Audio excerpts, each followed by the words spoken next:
Vamos a estudiar un tema que yo considero muy interesante, muy bonito, y espero que a ustedes les parezca igual. Lleva dos títulos, como título es Los tiempos del fin, y como subtítulo La historia del profeta Daniel. He pedido a nuestras hermanitas me ayuden en esta mañana. Hermana Abby, ahí en el capítulo 1 de Daniel viene cómo le pusieron en Babilonia a Daniel, qué nombre tenían en Jerusalén y qué nombre les pusieron en Jerusalén, en Babilonia. Y pues ellas nos van a ayudar. ¿Saben por qué? Porque así como aquellos muchachos, aquellos jóvenes, fueron llevados a Babilonia reconocidos como sabios, como inteligentes, como de los mejores jóvenes que había en Jerusalén, y llevados a Babilonia, los 4 habitaron en el palacio del rey. Y quiero preguntarle a nuestra hermana Abby, ¿qué nombre le pusieron a Daniel? Fuerte, que se oiga, porque va a salir aquí. Fuerte, que se oiga. A ver. Belsasar. Muy bien. Hermana Suri, ¿cómo le pusieron a Ananías? Sadrach. Muy bien. Hermana Rosy, ¿cómo le pusieron a Misael? A Misael le llamó Mesach. Sadrach. Mesach. Hermana Jani, ¿cómo le pusieron a Azarías?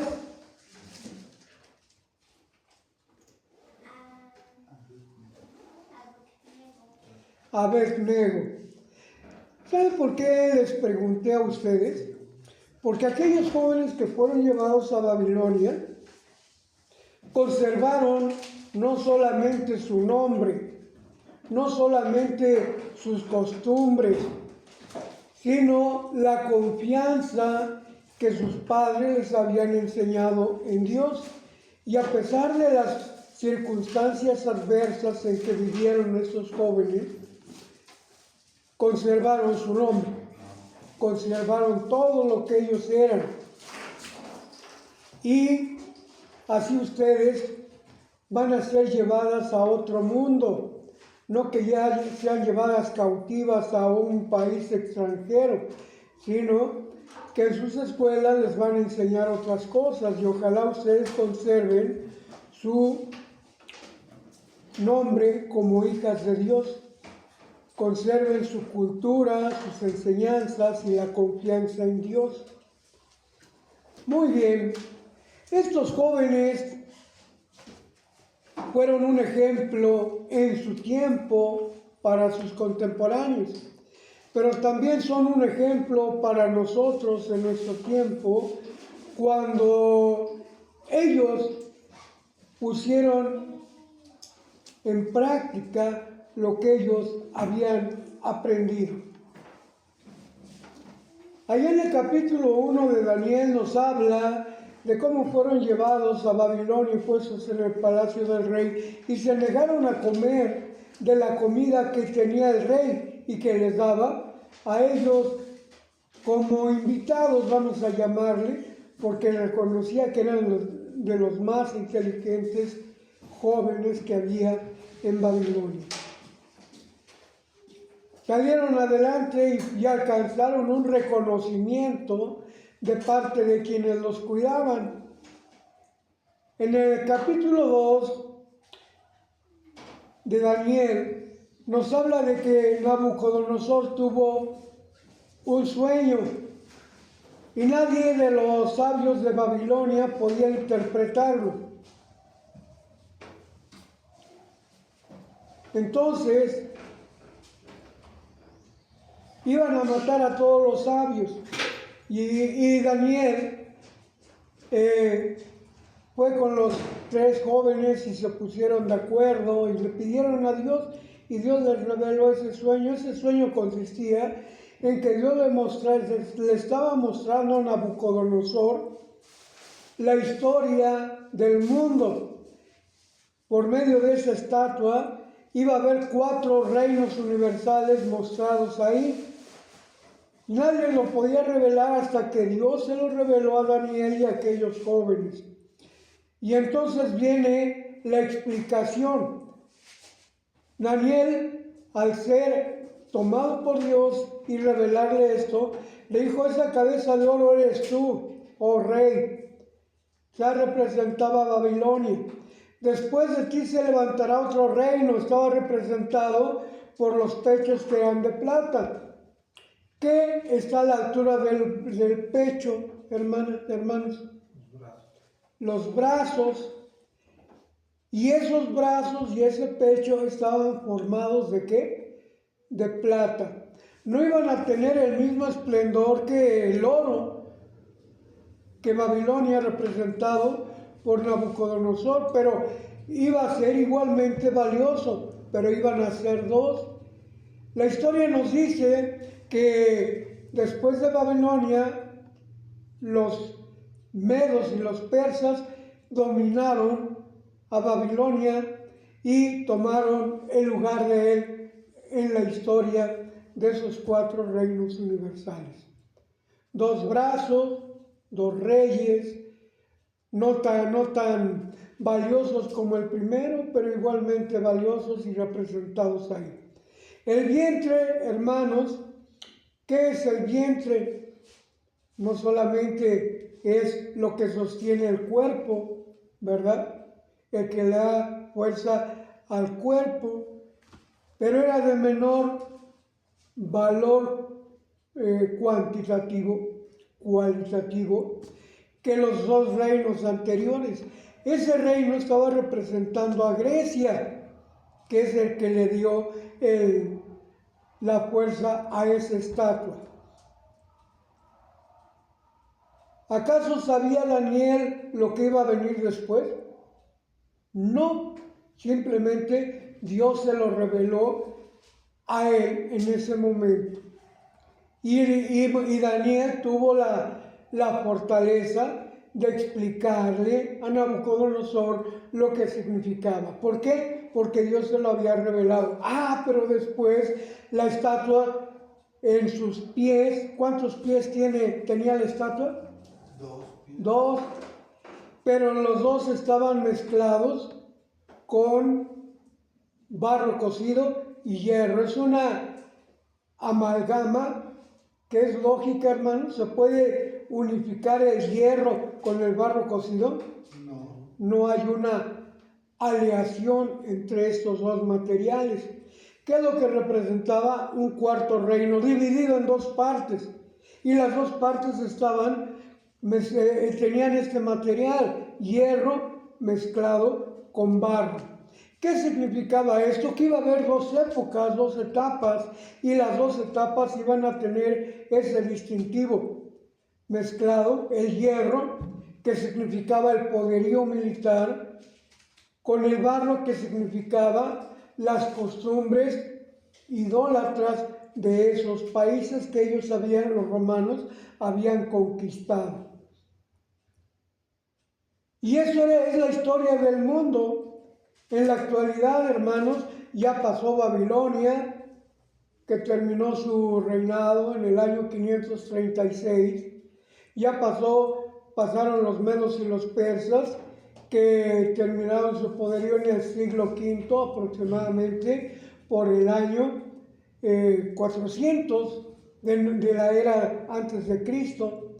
Después vino Grecia, con aquel Alejandro Magno que le dio fortaleza a ese reinado, que fue el que alcanzó hasta ese tiempo el mayor poderío de los 2 reinos anteriores. Y después de ellos viene Roma, mezclado con esos 2 materiales, No se puede mezclar lo militar, la fuerza física, con lo espiritual, con lo doctrinal. Sin embargo, ellos lo mezclaron al tomar toda la mitología, toda la adoración de los dioses, tanto de los babilonios como de los medos y persas, y de Grecia, amalgamaron y fundaron una religión, que aunque le cambiaron de nombre, tenían la misma enseñanza idólatra que los reinos anteriores.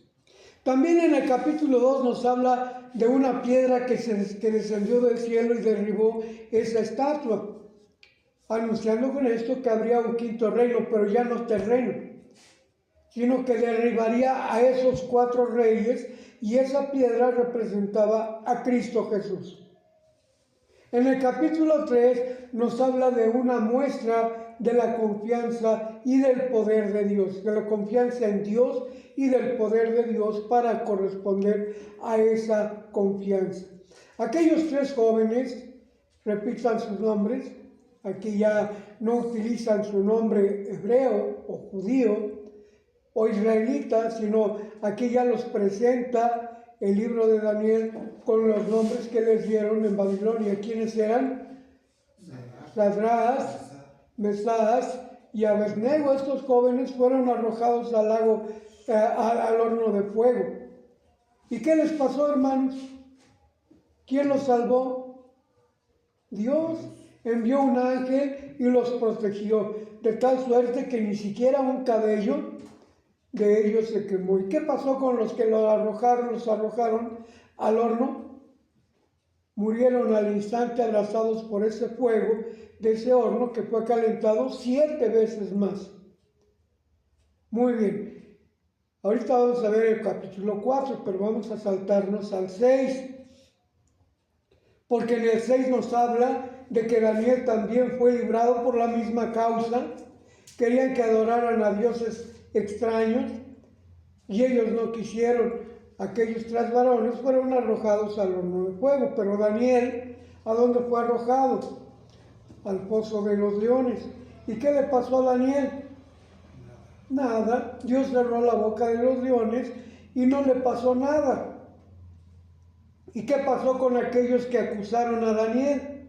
Todavía no tocaban el piso, dice ahí en el capítulo 6, cuando los leones los devoraron a ellos. ¿Y a quién más? Y a su familia. El poder de Dios se manifiesta con sus hijos, en este caso ya con Daniel se manifestó grandemente. En el capítulo 4 nos habla de un sueño que tuvo también Nabucodonosor, un árbol frondoso, grande, que daba sombra y tenía todos los tipos de animales, de aves, que venían a comer a ese árbol. ¿Qué pasó con ese árbol, hermanos? En el sueño de Nabucodonosor fue cortado, fue derribado. Y eso conturbó a Nabucodonosor, y vino Daniel y le explica: tú eres ese árbol. ¿Por qué? Porque Nabucodonosor se había ensoberbecido tan grandemente que se paraba en el balcón de su palacio y decía: ¿no es esta la grande Babilonia que yo edifiqué? Con soberbia, él como rey tenía ese poder de decir que él había edificado esa grande ciudad, pero no reconocía que Dios le había dado ese poder, y Dios lo quitó de su lugar como rey, y entonces fue arrojado a las bestias. Todo esto fue profetizado por Daniel. Todo esto se ha cumplido, hermanos. En su tiempo se cumplieron grandes cosas y se siguen cumpliendo todavía, y todavía habrá cosas que se habrán de cumplir. En el capítulo 6, Dios le muestra al sucesor de Nabucodonosor. Para esto ya había muerto Nabucodonosor y su hijo Nabuzaradán, que también le habían puesto por nombre Belsasar. Estaba por rey, y entonces mandó traer los vasos del templo de Israel, que de Jerusalén, del templo de Jerusalén, y les dio de comer a sus invitados, profanando con eso estos vasos. Tuvo como castigo su propia muerte y la terminación de su reinado. En la pared apareció una inscripción. ¿Se acuerdan qué decía esa inscripción? Mene, Tekel, Uparsin, que quiere decir: tu reino ha sido puesto en balanza y ha sido hallado falto. Así es que va a terminar tu reino, y terminó tal como había dicho Daniel antes de que sucediera. Se cumplió lo que Daniel había dicho, y se lo había dicho por revelación de Dios. En el capítulo 7 nos habla otra vez de esos 4 reinos, pero ahora ya no como una estatua, sino como 4 bestias. La primera como un león. ¿A quién representaba ese león que tenía 2 alas? A Nabucodonosor, a Babilonia. La segunda bestia era un oso que tenía costillas entre su hocico. ¿Y a quién representaba ese oso? A los medos y los persas, que con gran fiereza dominaron no solamente a Babilonia, sino extendieron su dominio a otros lugares donde no estaba reinando Babilonia.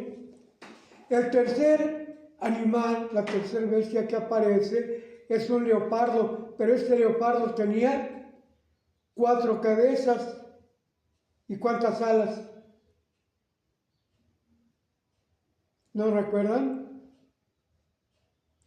Bueno, tenía esas alas que representaban la rapidez con que venció Alejandro Magno, que era el rey de Grecia, a los medos y los persas, y ensanchó su dominio todavía más allá de lo que había hecho Nabucodonosor y de lo que habían hecho Darío y Ciro.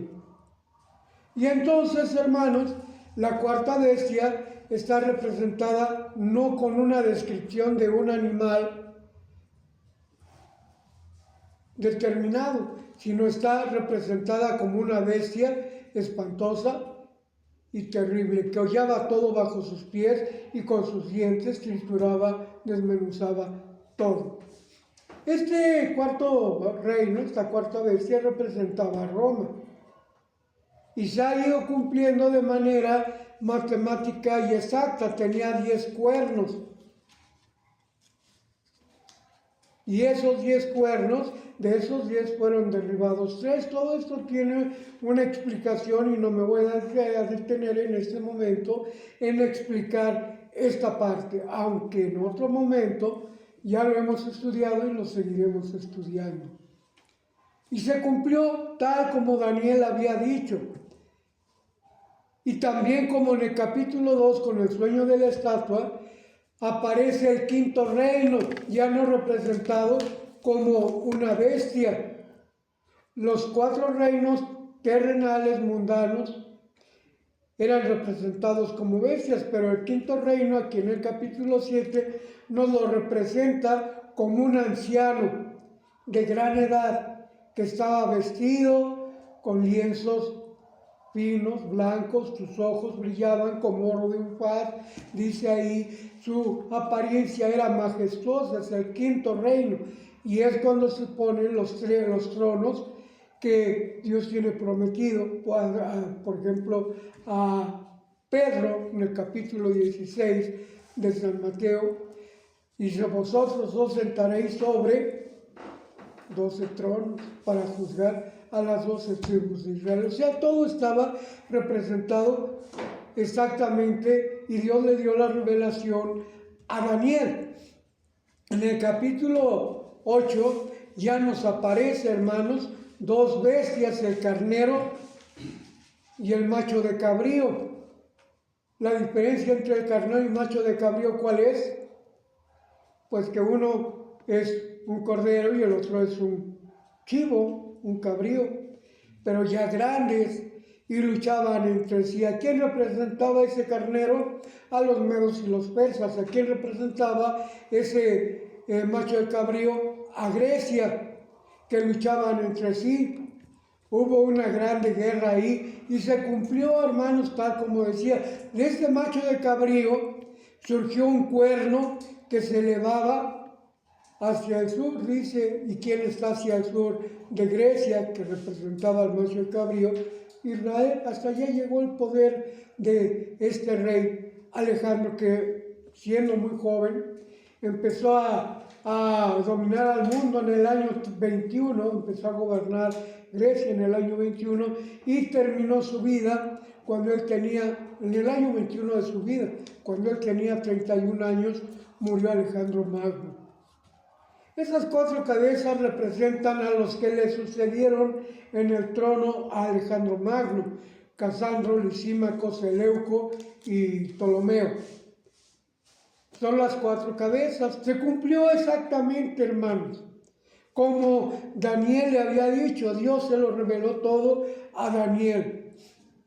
Dentro de esa revelación nos dice que Daniel tuvo una enfermedad por la duda que tenía, por el miedo que tenía, y le pidió a Dios que le enseñara, que le revelara. Un ángel fue mandado por Dios para que enseñara a Daniel, pero ese ángel tuvo un retraso de 21 días. ¿Qué hizo Daniel en esos 21 días? No comió ni tomó agua, esperando la respuesta de Dios. Cuando llega ese ángel, le dice: mira, hace 3 semanas, o sea, hace 21 días, el tiempo en que Daniel le había pedido la respuesta a Dios, fui enviado por Dios para revelarte esto, pero el ángel de Persia vino y me detuvo, ¿verdad? Y le reveló lo que quería decir, y luego el ángel le dijo: me voy otra vez a pelear contra ese ángel. Y se fue y dejó a Daniel, pero le explicó y Daniel pudo entender. Aunque entendía muchas cosas, había otras cosas que no podía entender. En el capítulo 9 de Daniel nos habla de las 70 semanas. ¿Qué iba a pasar en 70 semanas? 70 semanas están determinadas sobre mi pueblo y mi santa ciudad. O sea, estas 70 semanas se refieren solamente al pueblo de Israel. ¿Qué iba a suceder al final de esas 70 semanas? En la última semana, la semana 69, aparecería el Mesías príncipe. ¿Quién era ese Mesías príncipe? Jesús. Jesucristo. Y a la mitad de la semana se le quitaría la vida, y no por sí, es decir, lo iban a matar. ¿Se cumplió esto, hermanos? En la semana 69 aparece Cristo en su ministerio cuando es bautizado por Juan. 3 años y medio duró su ministerio y se le quita la vida, conforme lo había descrito Daniel. ¿Se cumplió todo, hermano? ¿Sí o no? Sí. En el capítulo 10 y en el capítulo 11 nos habla acerca de cosas que iban a suceder después de la muerte de Nabucodonosor y de Darío y Ciro. Y entonces, a partir del año 457, cuando Artajerjes, rey de Persia, da el edicto para restaurar a Jerusalén.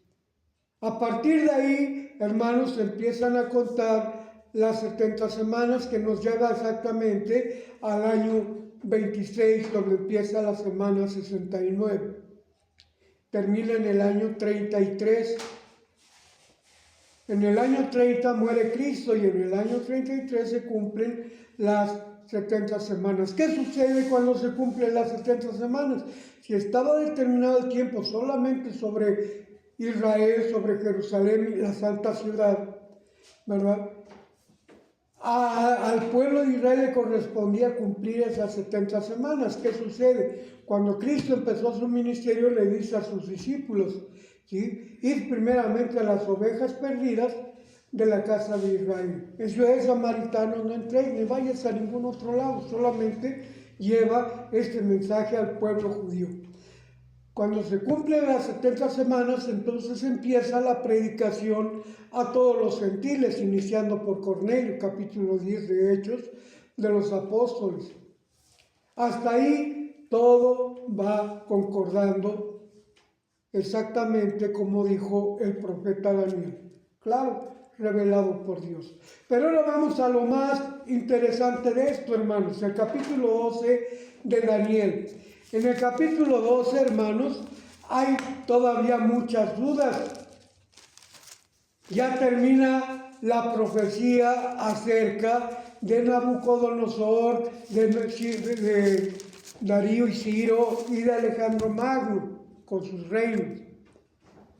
Viene Roma, que empieza a reinar en el primer siglo, en el segundo siglo antes de Jesucristo. Y es el que está reinando en ese momento. Pero entonces viene Cristo, cumple la profecía y amplía, fíjense bien, la bendición, la profecía al pueblo gentil. Vamos a ver Daniel 12 rápidamente, hermanos. Dice, en aquel tiempo ya terminó la profecía acerca de los reyes, de los reinos universales, y habla ya de otro tiempo. En aquel tiempo se levantará Miguel el gran príncipe, que está por los hijos de su pueblo, y será tiempo de angustia, cual nunca fue después de que hubo gente hasta entonces. Fíjense bien, más en aquel tiempo son señales importantes que ni Daniel mismo comprendió. En aquel tiempo, dice, será libertado tu pueblo, todos los que se hallaren escritos en el libro de la vida. Pregunto, hermanos, ¿ya se cumplió esta profecía? ¿Ya se abrió ese libro? ¿Ya fue libertado el pueblo? ¿Sí o no? Todavía no. Por eso dice los tiempos del fin. Ahorita vamos a ver. En aquel tiempo, ¿cuál es aquel tiempo? Los tiempos del fin. ¿Qué es lo que sucederá en aquellos tiempos del fin? Verso 2. Y muchos de los que duermen, ¿qué significa aquí dormir? Todos los que ya murieron, dice, que muchos despertarán para vida eterna y otros para vergüenza y confusión perpetua. ¿Cuándo sucederá esto, hermanos? Cuando venga Cristo a reinar.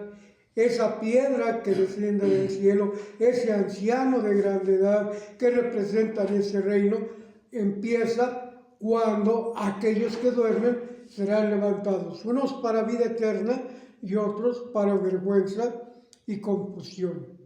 Y aquí viene algo importante. Resplandecerán ¿quiénes? Los entendidos.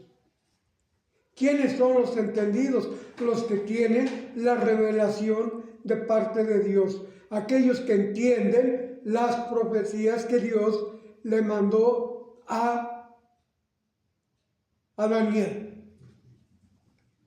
Luego dice, y los entendidos resplandecerán como el resplandor del firmamento, y los que enseñan a justicia, la multitud, como las estrellas a perpetua eternidad. Esta es una promesa, hermanos. Es una profecía. ¿Ya se cumplió? No. ¿Ya se cumplió que vino que se levantará Miguel el gran príncipe? No. ¿Ya se cumplió que se despierten los que duermen? No. ¿Ya se cumplió la abominación espantosa? Muchos dicen que sí. ¿Qué dice la palabra de Dios? No es necesario interpretar la Biblia, hermanos. La Biblia no necesita interpretación. La Biblia se interpreta sola, fue escrita por Dios, y si Dios escribió esto, Él mismo da la respuesta, pero tiene un tiempo para dar la respuesta. Fíjense bien lo que dice el versículo 4.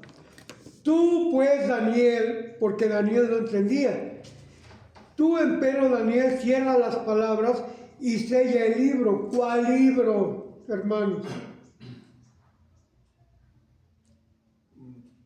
Porque aquí ya se mencionó el libro de la vida. ¿Se refiere al libro de la vida? No. ¿A qué libro se refiere? A lo que él escribió. Sella el libro, ciérralo, séllalo. Dice, hasta el tiempo del fin. Ahora ya entienden cuál es aquel tiempo. El tiempo del fin. ¿Del fin de qué? De los reinos universales, hasta que venga Cristo. En ese momento empieza, antes de que venga Cristo, empieza el cumplimiento de los tiempos del fin. Los apóstoles le preguntaban a Cristo Jesús, ¿qué señal habrá?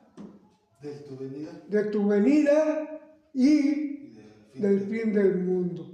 Estas son las cosas que van a suceder. Vamos a seguir leyendo. Yo, Daniel, miré, y he aquí otros dos que estaban. Bueno, voy a terminar el versículo 4. Sella el libro hasta el tiempo del fin. Pasarán muchos y multiplicaráse la ciencia. Y yo, Daniel, miré, y he aquí otros dos que estaban, el uno en esta parte a la orilla del río y el otro de la otra parte a la orilla del río. ¿A qué río se refiere, hermano? Aparentemente es un río literal, y es cierto, pero ese río literal está representando otro río, así como el río Jordán dividió, por un lado, tiempo de esclavitud, 40 años de andar en el desierto, y la entrada al reino, a la tierra de Canaán, así como el río Jordán también representa el bautismo antes, la esclavitud que hay antes de bautizarse, el pecado, la maldad, y el río representa el bautismo que nos lleva a la tierra prometida, si es que perseveramos. Muy bien. Y dijo uno al varón vestido de lienzos que estaba sobre las aguas del río, ¿cuándo será el fin de estas maravillas? ¿Cuáles maravillas, hermanos? Todo lo que había sucedido en el tiempo de Nabucodonosor y de medos persas, de Alejandro y del reino de Roma, que tuvo diferentes reyes, uno de ellos llamado Aníbal, ¿verdad? Un cruel general romano. Y el quinto reino las maravillas no se referían tanto a lo que sucedió antes y que se cumplió. Las maravillas se refieren a lo que ya está en el capítulo 12, cuando se levantará Miguel el gran príncipe, cuando suceda la abominación espantosa, cuando los que duermen sean levantados, cuando resplandezcan los entendidos, hermanos. Cuando todas esas maravillas sucedan, entonces vendrá el fin, los tiempos del fin. Algunos piensan que ya sucedió, otros piensan que serán llevados al cielo mientras la abominación escrita aquí en Daniel va a ser aquí en la tierra y ellos serán llevados al cielo. Ninguna de estas cosas es cierta. ¿Qué es lo que dice la Biblia? Hermanos, vamos a seguir leyendo. Dice, y oí al varón vestido de lienzos que estaba sobre las aguas del río, el cual alzó su diestra y su siniestra al cielo, y juró por el viviente en los siglos, que será por tiempo y tiempos y la mitad. ¿Cuántos días equivalen ese tiempo y tiempos y la mitad de un tiempo? 3 tiempos representan 3 años. Y la mitad de un año, que suman 1260 días. Ahora bien, Esos 1260 días son diferentes a los 1290 días que vamos a leer enseguida. Cuando se acabare, ¿cuándo empezarán ese tiempo y tiempos y tiempos? Cuando se acabare el esparcimiento del escuadrón del pueblo santo, todas estas cosas serán cumplidas. Pregunto, ¿ya se acabó el esparcimiento del pueblo santo, hermanos? ¿Ya se llevó a cabo el cumplimiento de esta profecía? El profeta Ezequiel nos habla del cumplimiento de esa profecía, cuando el pueblo de Israel de todas partes del mundo se concentren en Jerusalén. Cuando empiecen esos 7 años que menciona en el capítulo 40 de Ezequiel, del reinado del pueblo, de la restitución del reino a Israel, entonces, cuando se acabare ese esparcimiento del escuadrón del pueblo santo, empezará este tiempo. ¿Ya se cumplió? Todavía no.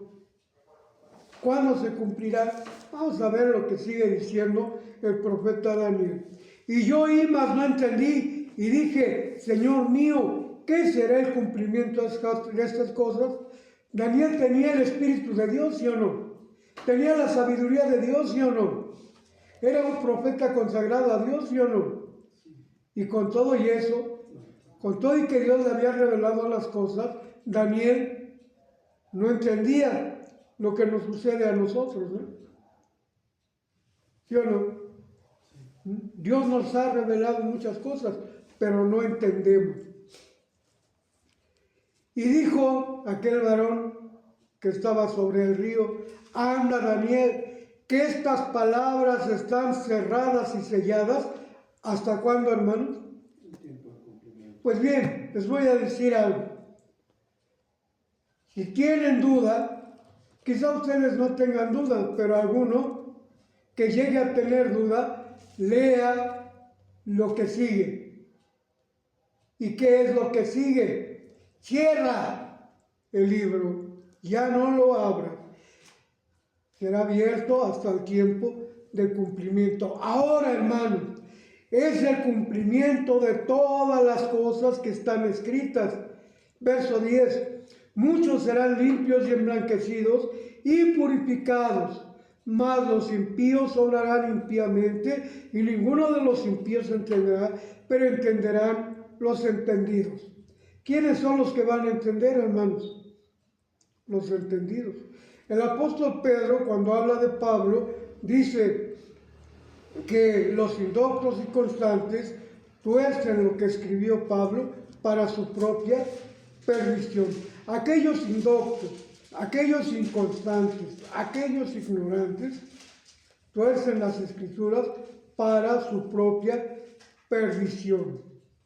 Ahora bien, el versículo 11 dice, desde el tiempo que fuere quitado el continuo sacrificio hasta la abominación espantosa, habrá 1290 días. ¿Cuándo empezarán esos 1290 días? ¿Sucedió acaso cuando Antíoco Epífanes quitó el continuo sacrificio? ¿Cuando Nabucodonosor quitó el continuo sacrificio? ¿Ahí se cuentan los 1290 días? No. ¿Por qué no? Porque no se estaba refiriendo a eso. Todavía, es más, en ese tiempo apenas inició el esparcimiento del escuadrón del pueblo santo. No se refiere a esa. Se refiere a la de Antíoco Epífanes cuando... La de Antíoco Epífanes cuando quita el continuo sacrificio en el templo de Jerusalén después de ser reformado por orden de Artajerjes. No. Se refiere a cuando fue destruido el templo de Salomón y se quitó por completo el continuo sacrificio en el año 70 por el general Tito. No. ¿A qué continuo sacrificio se refiere? Se refiere después del esparcimiento del escuadrón del pueblo santo, después de eso se contarán 1290 días. Y bienaventurado el que llegue a 1335 días. ¿Cuál será la mayor bienaventuranza? Al que venciere yo le daré la corona de la vida. Al que venciere yo le daré el maná escondido en el paraíso. Al que venciere yo le daré la estrella de la mañana. Al que venciere lo haré columna en el templo de mi Dios. Al que venciere le daré un trono. Al que venciere le daré la vida eterna. Ahí se cumplirá esta profecía. Este es el tiempo del fin, hermano. Cuando Cristo venga a poner fin a todas las cosas que ya pasaron en ese tiempo y que ahora, en este tiempo que nos toca vivir a nosotros, todavía están sucediendo. Vamos a terminar, hermanos. Tú irás hasta el fin y reposarás y te levantarás en tu suerte. ¿Cuál es la suerte que tiene anticipado Daniel? Bienaventurado, capítulo 20 de Apocalipsis, verso 4. Bienaventurado el que tiene parte en esta resurrección. ¿Cuál resurrección? Cuando venga Cristo. ¿Cuál resurrección?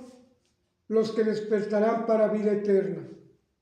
Tú te levantarás en tu suerte. ¿Cuál será la suerte de nosotros, hermanos? Y no hablo de suerte, sino de suerte de parte que nos toca cumplir. Primera resurrección o segunda resurrección.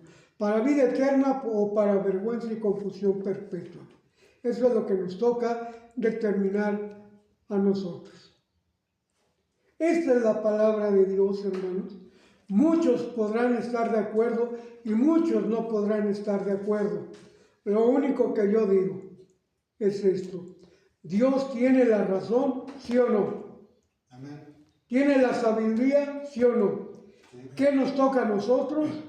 Buscar esa sabiduría, como Daniel, como Sadrach, como Mesach, como Abednego, como Isaías, como Ezequiel, como Jeremías y tantos profetas que hablaron en el nombre del Señor. Ahora nos toca a nosotros entender esta gran sabiduría y recibir esta gran revelación.